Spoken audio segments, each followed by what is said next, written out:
Hey guys, welcome to our YouTube channel and I'm your host Aprajita. So today we have with us Mr. Sanjeev Sinha and Rajesh Singh. So Mr. Sanjeev Sinha is one of the top leading intellectual property and patent strategist, leader and author, CEO and co-founder at Parentech Innovations and an IPR management company. He has a broad corporate experience working with companies like Canon, Toshiba, Bharat Electronics.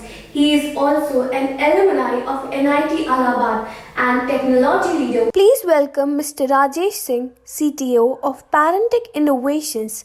Mr. Rajesh started his career in academics in computer science and guided over 35 plus MTech thesis work. He managed and delivered IP projects for Fortune 500 clients and managed a team of over 160 IP.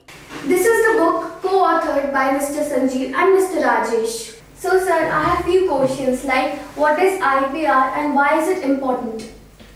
It's a very basic question, but to clarify to people who are going to look at this video, IPR stands for Intellectual Property Right. As any other right citizen needs to have, people needs to have rights on their innovations as well. Why it is important is it promotes a country in terms of its economy so that it can grow further, generate revenues, and people who are actually doing innovations get prompted to do more innovations. Like if I develop something today and I don't get a reward out of that, there will be less motivation for me to go ahead and do it second time. So intellectual property rights provides the mechanism where an innovator, a researcher, or corporations who creates things for people, for civilizations to use and do a better life or live a better life, it's a way to help them do more of that. The economic growth of the country will depend on how much you are capable in your IPR. For example, if you see the story of China, they are very sound in economics and they are equally sound in IPR. If you see the new initiative of our Prime Minister, Make in India. So Make in India can become successful only when you have a strong IPR in your country. So it has very much impact on R&D, on economy and overall development of your country. So sir, what motivated you to write a book? Yeah, so that's a good question to reminds me back, when I was really pushed into putting up a book together because this was the first book we came up with, and before even talking about the book, I was not even imagining that we can put up something like this. So credit goes to Sanjeev and the team with a lot of effort. They could produce something which can be actually utilized by people to know how IPR benefits, how can I get IPR, what are the advantages which somebody, once he has an IPR, he can take out of it. So this book was basically, as we have a tagline, building IP culture. So this book was mainly on that tagline where we wanted to create not just business out of it, but we really wanted people to know and understand IPR first, and then probably think about getting IPRs. So the book covers a summary of all the activities starting from protecting your innovations and then getting reward out of your innovations, and also whether somebody who is really helping me in getting IPR is doing the right activity for me or not. So the book is a glimpse of that, and I'm really proud that we own this book at this moment, and it's being used by a lot of startups and small companies at this moment where they are able to think about IPR, they are able to implement IPR with much ease. Sanjeev, you want to add? So in general, in developed countries like US, you have very good IPR awareness right from the colleges. What happens here is that if you ask an engineer, he'll be like, he has some basic idea about patent. So IPR is not only patent or getting patent, it has more aspects like copyright, trademark, how you are protecting your brands. So these things, and when I started, I was also not aware about IPR much. and there was no such book in market which can give me a complete information about IPR. So one has to study about IPR, or if you want to know about IPR, he has to study bit and pieces from here and there. This book is a complete comprehensive guide about IPR, whether it is awareness, whether it is how you want to implement in your organization, or whether how you want to learn patents or IPR related activities. What is happening in different geography also covered in this book. So it is a complete comprehensive guide. Yeah, that's a very good point he added in the last, which I probably should have talked about.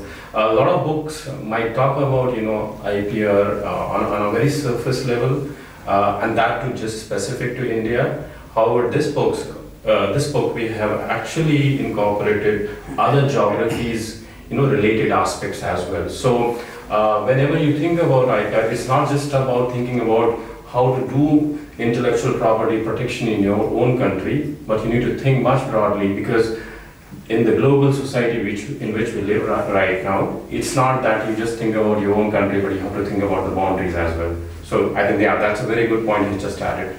Go ahead. So, what your company basically Parentech does?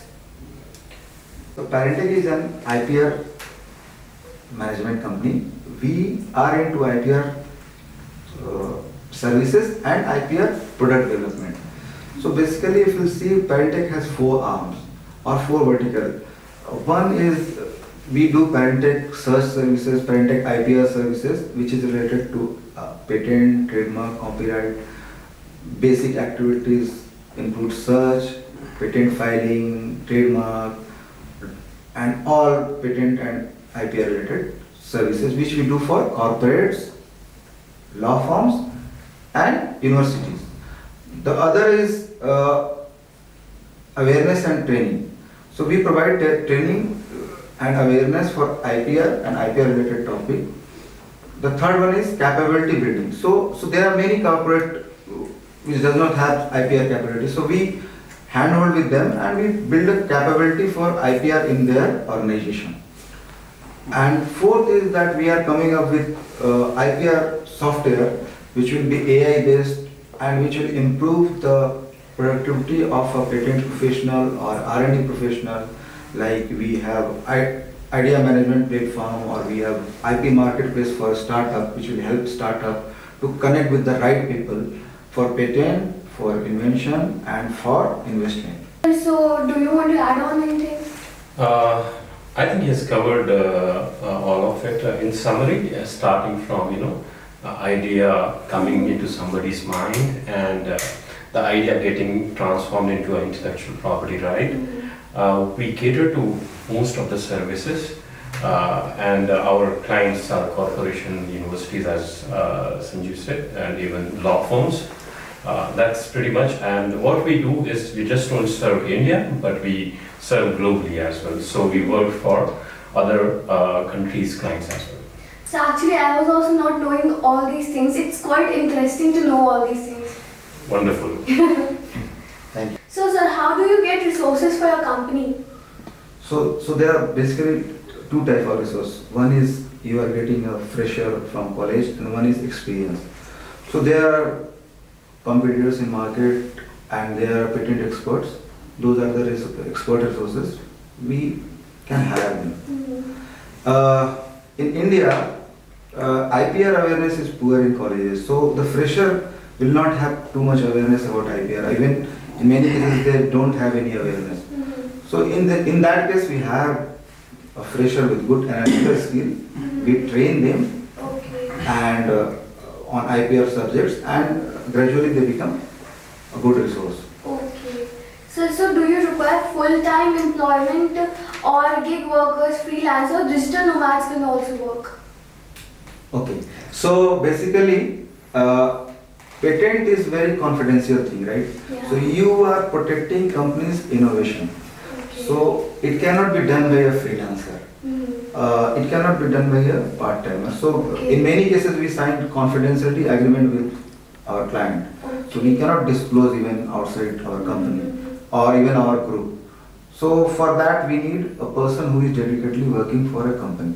However, there are cases wherein there are some activities like litigation services or invalidity search, which are open, like which are publicly available data. In that case, they are company or they are freelancer or they are Digital nomads digital can nomads work. can work. So there are crowdsourcing company like Aon or what was the other one? Unified. Unified. So they do work with them because these are the public data available, so they can work. Where there is a confidentiality, you have to restrict to some basic rules. So do you want to add on anything? Yeah, just to add on the piece where can we use outside resources as well. So yes, there are situations like evidence of use analysis, which is high-end technical analysis. Companies like us cannot have all the resources in-house. So in such situations, we reach out to platforms like onbenchmark.com, who actually connect us to people across geography to create a virtual team. What does that mean? Is those guys are not going to be in-house working from this location, but they could be anywhere in the world.